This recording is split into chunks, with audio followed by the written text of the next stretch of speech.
So look, I know that you are overwhelmed by the thought of learning Quranic Arabic. Actually, you're not alone. Most people think it is too hard or it takes years to master, but that's not true. Stay with me until the end of the video, inshallah ta'ala, and I will guide you through a simple step-by-step roadmap how to start mastering the Quranic Arabic in the most effective and efficient way possible, bi'idhnillah ta'ala. Even if you're starting from complete scratch, like you are a complete beginner, or you don't know nothing about Arabic, by the end you're going to be able to know that how achievable it is, bi'idhnillah ta'ala. So you might be asking yourself, why should I listen to this brother? My name is Abu Haythami. I have lived in Egypt more than 18 years. I studied there. I graduated from Al-Azhar University, which is one of the most well-known universities. I hold an ijazah, which is a chain that connects me to the Prophet ﷺ and through the Quran. It gives me the permission of teaching others, memorizing it or understanding it. So I have helped hundreds of students worldwide to connect deeply with the Quran, not just as a subject, but a way of living it, transforming their reading and their understanding skills. So we had a brother, his name is, or he's still one of our students, Muhammad. He's a security guard who started from complete beginner. Like he didn't know nothing about Arabic alphabet. Tab, tib, tub, tad, tad, Yes, tid. He joined Zaid Institute, and within just 9 weeks, he was able to go from complete beginner to fluently reading the Quran by himself. وَإِذَا سَأَلَكَ عبادي أني فإني قريب أجيب دعوة الداعي إذا دعان. Of course, with the dedication and combining with our methods, that's what made the difference for him. A sister, her name is Asma. She began struggling reading the Quran. One and one. One. Ashwan. And afterwards, after a few weeks, she was able to actually read the Quran confidently. الذين يقولون ربنا إننا آمنا فاغفر لنا ذنوبنا وقنا عذاب النار. Although she was going through her honeymoon, she got married during the program, but she stayed committed, and there is nothing that stopped her from achieving that. So if you have the right support, you're going to be able to go across every milestone in life. Brother Muhammad Ali, a full-time professional with a demand schedule. Do, thu, bu, tu, su. He transformed his Quranic skills within 9 months. Starting from the basics, he stayed consistent, and now he's reading the Quran confidently by himself, and of course he's learning and the tafsir, which is understanding the Quran, how he can apply those in his life. للذين أحسنوا الحسنى وزيادة ولا يرهق وجوههم قتر ولا ذلة أولئك أصحاب الجنة هم فيها خالدون. If you stay until the end of the video, inshallah, I'm going to share with you everything that worked for them, and bi'idhnillah ta'ala, you're going to be able to use in your life. Mastering the Quranic Arabic, it's a journey. You have to have a clear path. You have to break it down to milestones. So by following these steps, you will be able to build a strong foundation. You're going to develop a fluency in reading the Quran, and inshallah ta'ala, you're going to gain a deep understanding of the Quran, bi'idhnillah ta'ala. So the first milestone is learning the foundations. Why is it important? Building a solid foundation is a key to understanding the Quran. If you have that grasp of the basics,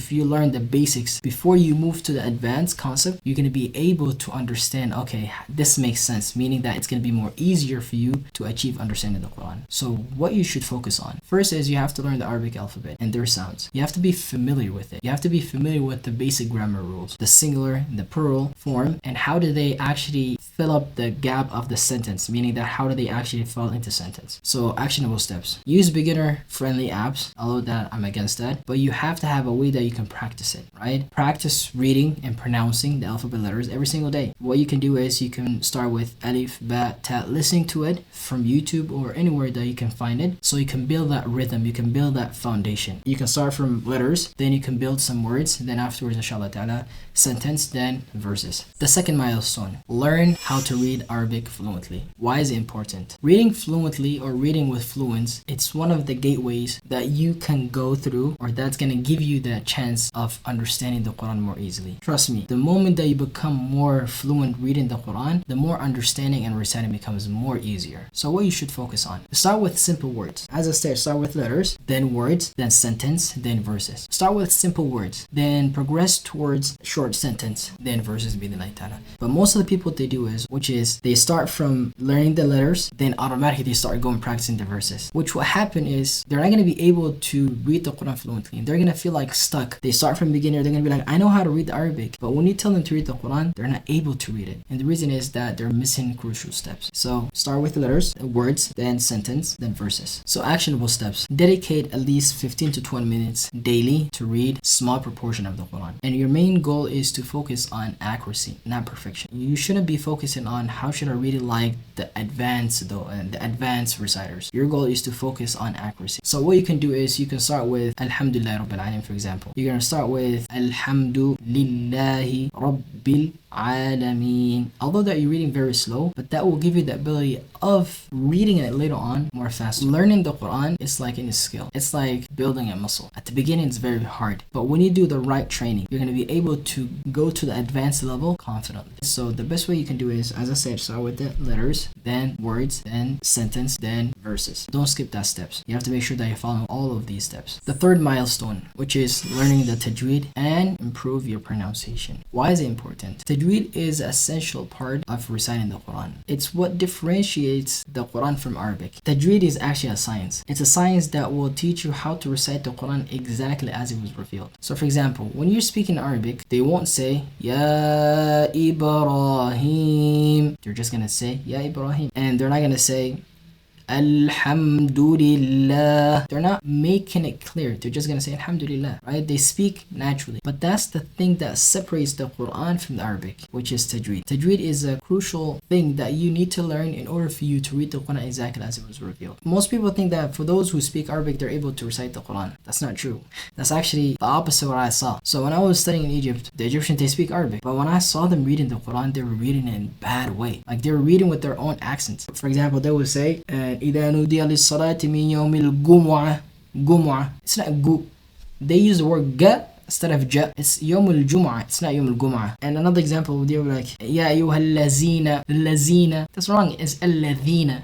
Right, with the then. So it doesn't mean if a person speaks Arabic that they're going to be able to read the Quran fluently. What they're missing is the Tajweed rules. What they're missing is they never came across Tajweed rules. So for you, in order for you to read the Quran exactly as it was revealed, you have to learn the Tajweed. It will help you to make sure that your pronunciation is correct and your recitation is correct and it has the accuracy towards it. And it makes your recitation more beautiful. So what should you focus on? There's a rule that I follow, which is the rule that's called 80-20 or 20-80, which means that whenever that you want to learn something, just look at it, ask yourself, what is the 20% thing that if I learn will guarantee the outcome that I'm looking for the 80%? So for example, in order for you to enter the Jannah, you don't have to actually do every single thing in Islam. Although it is good to fast, to pray, qiyamul layl, to pay sadaqah. There's a lot of stuff that you can do in Islam. But if you stick with the 5 pillars themselves, like if you just did only the 5 pillars, you're going to be able to enter the Jannah more easily. Like one of them, of course, is fasting, hajjul bayt. One of them is not, for example, let's say it'am al-mas'akin, giving charity to the poor people. Although it is a good thing, but it's not a foundation. It's not the pillar that will guarantee for you to enter the Jannah. So when you come across any knowledge that you want to learn, apply that rule towards it. Like ask yourself, what is the 20% that will guarantee the 80% of the outcome that I'm looking for, right? So if you stick with the 5 pillars, Jannah is guaranteed. So when you want to learn the Tajweed rules, focus on the key things that you need to know, then advance from there. So for example, the elongation, the madud, right? The stopping symbols, like where you should stop at. Do you stop at in the middle of the word, at the end of the word? These things will guarantee that your recitation becomes more beautiful. Making sure your makharij al-huruf, making sure that articulation of the letters are correct. It's a huge science. At the same time, just focus on the fundamentals. Focus on the key things that will guarantee the outcome that you're looking for. Makharij al-huruf, madud, al-waqf al-ibtida. Practice common mistakes to avoid those type of mistakes that most of the people fall into. So action step. Choose one Tajweed rule at a time. For example, like ikhfa or idhar, and apply it while practicing surah. So for example, you pick the rule of ikhfa. You come across Surah Al-Fatiha or Surah Qul Huwallahu Ahad or Qul Rabbin Nas, and you just apply that rule until you master it. Then you go to the next rule. Record yourself while reciting. Then compare it to one of the teachers or one of the reciters that you know. So this will guarantee that you have that smooth learning. You're not just jumping between the rules, but you're learning each rule. After mastering, you go to the next rule. The milestone number 4. Learn how to understand and reflect on the Quran. And I think so this is one one of the most important things that you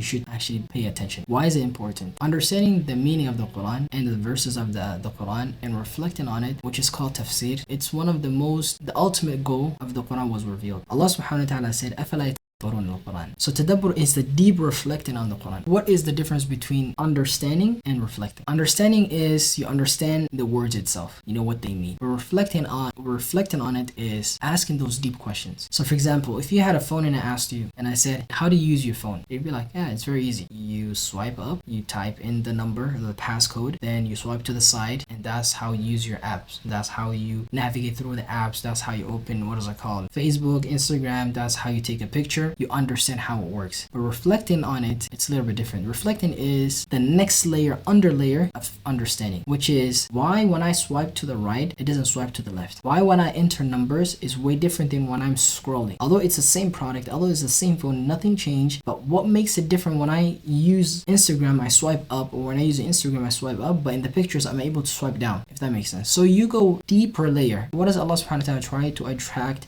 or try to drag my attention towards compared to understanding in general? So the ultimate goal of knowing how to read the Quran, learning the Tajweed, it's not just memorizing it, it's understanding it. Allah subhanahu wa ta'ala said, أَفَلَا يَتَدَبَّرُونَ الْقُرْآنَ. The main reason that the Quran was revealed is to understand it. So what you should do is, you should actually spend time reflecting on the Quran. And it doesn't have to be in Arabic. You can just pick any book that speaks the language that you speak into. If you're Somali, there's tafsir in Somali. If you Urdu, there is tafsir in Urdu. If you're Bengali, there is tafsir in Bengali. Whatever language that you speak into, I'm pretty sure you will find a tafsir for it. But you have to have the ability of reflecting on the Quran, and it should be part of your journey. Most people focus on just learning how to read and write and memorize, but they don't understand the concept of understanding it and connecting deep down with the Quran. When Allah subhanahu wa ta'ala is speaking the Quran, how can I extract those verses, bend those verses into my lifestyle? What is Allah subhanahu wa ta'ala trying to say over here? When I'm reading this verse, how did the Sahaba apply it in their life, and how can I apply it to my life? Because as we know, the Quran is a playbook. It's a guidance, a way that you should live with. It's a lifestyle. No matter what time in all human history, if you take the Quran with you, you're going to be able to use it. So for you as a Muslim, you have to understand that. You're going to be like, how can I use this Quran a way of life? How can I deeply connect with the Quran? So what you should focus on. So one of the things that I highly recommend is to focus on the high frequency Quranic vocabulary. So the Quran is around 70,000 words. So if you focus on the most words that keeps coming back and you understand those words, you're going to be able to understand at least 70% of the Quran. So begin studying those basic tafsirs. Start with short surah Al-Fatiha, Qul Huwallahu Ahad. Then afterwards start going to advanced actionable steps that you can do is start with Tafsir al-Muyassar, the simple tafsir. Then afterwards go to Ibn Kathir, then Safat al-Tafasir, Tafsir al-Sa'di, right? These are all tafsir that will help you get advanced to understand the Quran. So pick one surah, Surah Al-Fatiha for example, Surah Al-Ikhlas, and break it down word by word and try to understand it. So these were the 4 milestones that you need to take in order for you to master the Quranic Arabic. So this roadmap that I just gave you will give you everything that you need in order for you to learn the Quranic Arabic. But if you want me to show you what's possible, what I want you to do is, inshallah ta'ala, is to click the link under this video, and inshallah ta'ala, you're going to be able to see what's possible and how you can achieve the similar results that the students that worked with me had, bi'idhnillah ta'ala. That will be the perfect